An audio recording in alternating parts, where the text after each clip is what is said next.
A guide for first-time parents. You've gone through pregnancy, labor, and delivery, and now you're ready to go home and begin life with your baby. Once home though, you might feel like you have no idea what you're doing. These tips can help even the most nervous first-time parents feel confident about caring for a newborn in no time. Getting help after the birth. Consider getting help during this time, which can be very hectic and overwhelming. While in the hospital, talk to the experts around you. Many hospitals have feeding specialists or lactation consultants who can help you get started nursing or bottle feeding. Nurses also are a great resource to show you how to hold, burp, change, and care for your baby.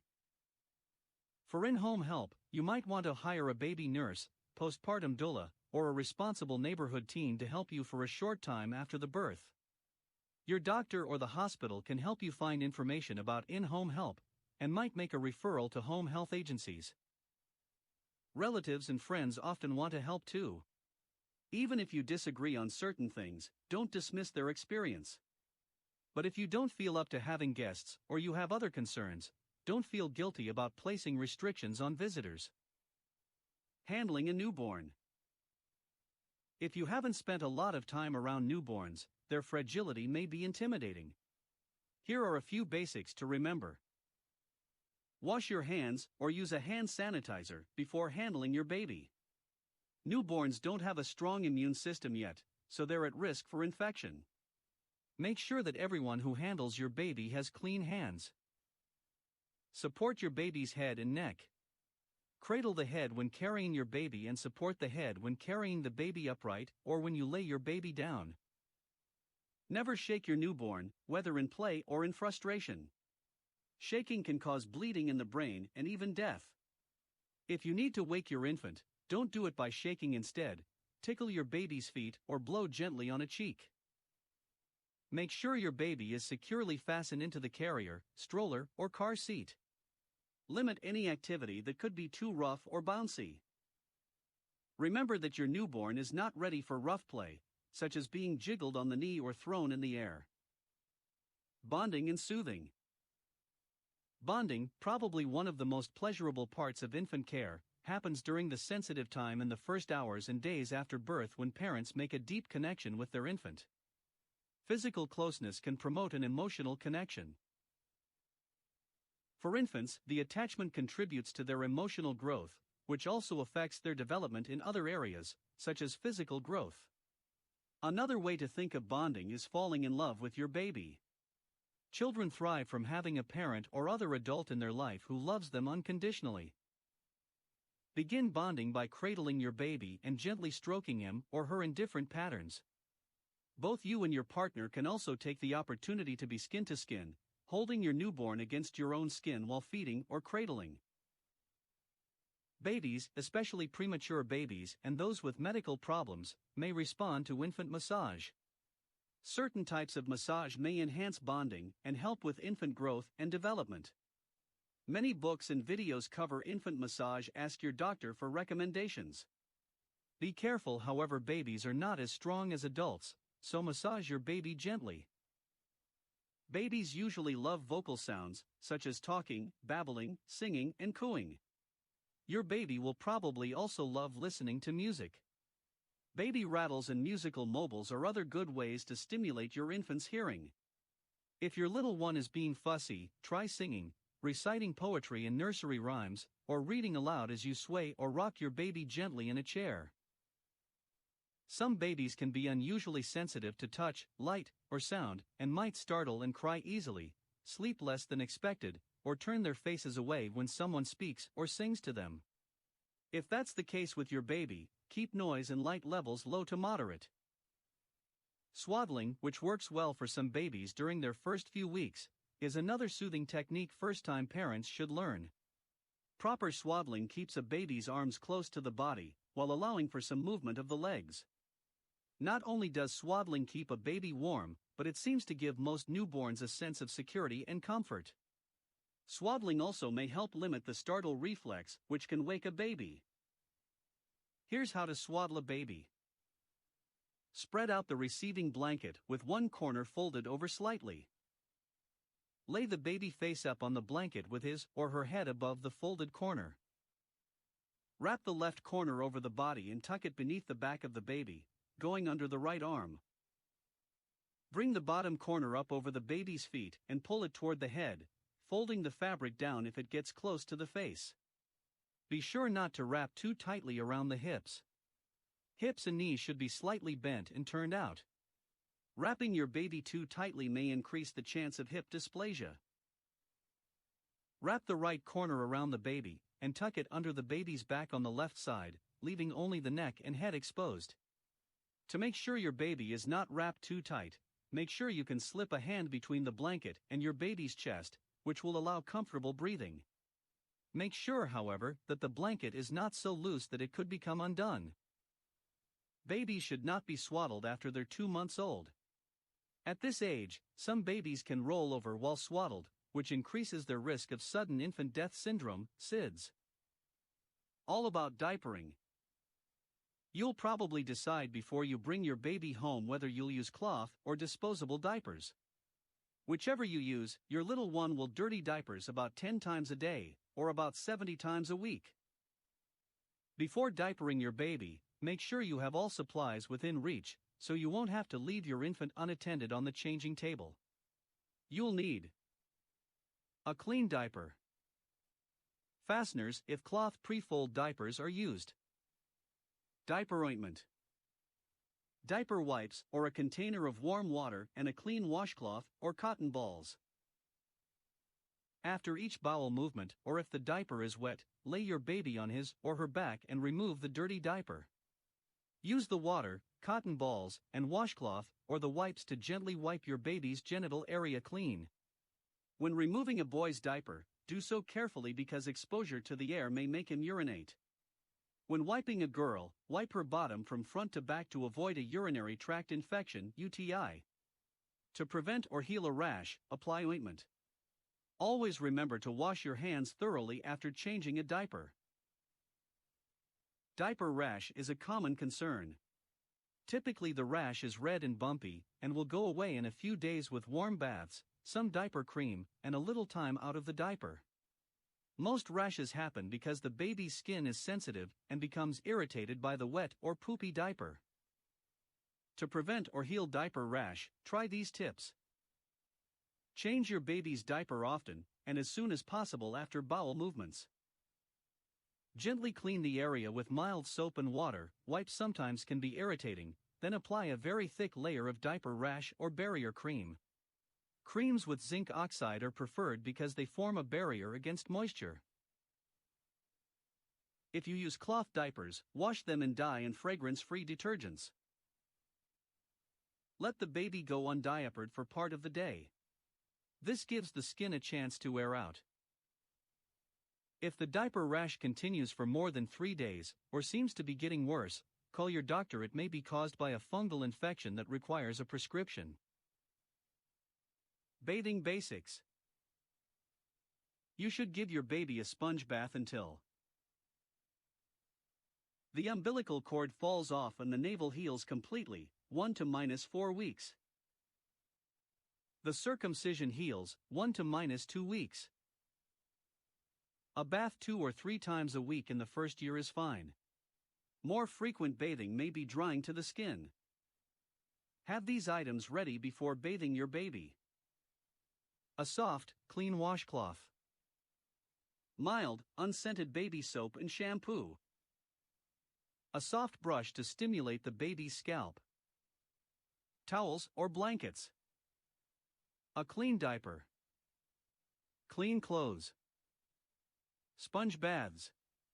For a sponge bath, select a safe, flat surface, such as a changing table, floor, or counter, in a warm room. Fill a sink, if nearby, or bowl with warm, not hot, water. Undress your baby and wrap him or her in a towel. Wipe your infant's eyes with a washcloth or a clean cotton ball, dampened with water only, starting with one eye and wiping from the inner corner to the outer corner. Use a clean corner of the washcloth or another cotton ball to wash the other eye. Clean your baby's nose and ears with the damp washcloth.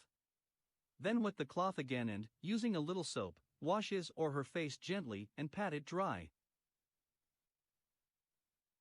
Next, using baby shampoo, create a lather and gently wash your baby's head and rinse. Using a wet cloth and soap, gently wash the rest of the baby, paying special attention to creases under the arms, behind the ears, around the neck, and in the genital area. Once you have washed those areas, make sure they are dry and then Tub diaper baths. and dress your baby. When your baby is ready for tub baths, the first baths should be gentle and brief. If he or she becomes upset, go back to sponge baths for a week or two, then try the bath again. In addition to the supplies listed above, add an infant tub with 2 to 3 inches of warm, not hot water. To test the water temperature, feel the water with the inside of your elbow or wrist. An infant tub is a plastic tub that can fit in the bathtub. It's a better size for babies and makes bathing easier to manage. Undress your baby and then place him or her in the water immediately, in a warm room, to prevent chills. Make sure the water in the tub is no more than 2 to 3 inches deep, and that the water is no longer running in the tub.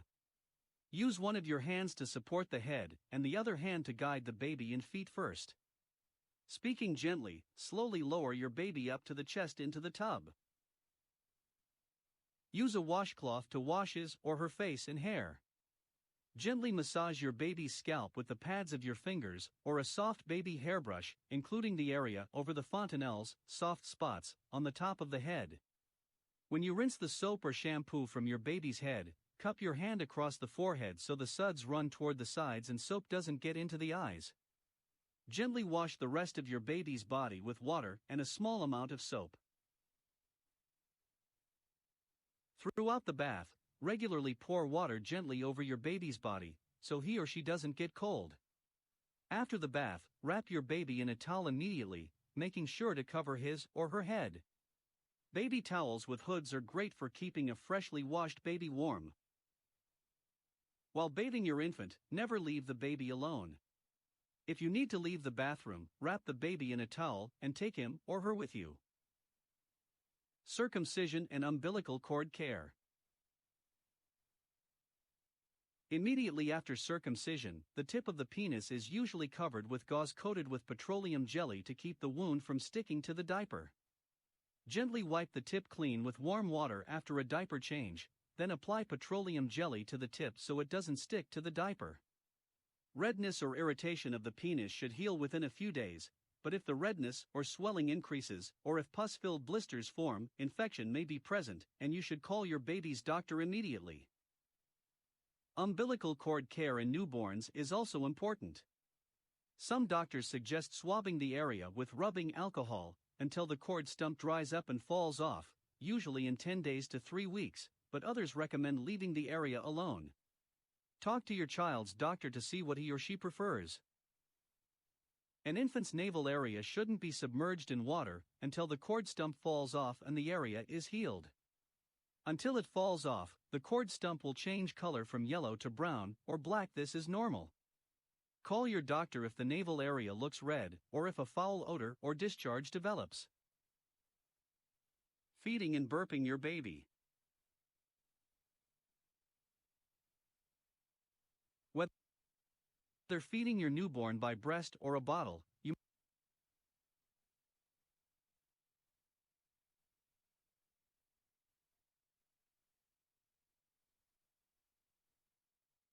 Whether feeding your newborn by breast or a bottle, you may be stumped as to how often to do so.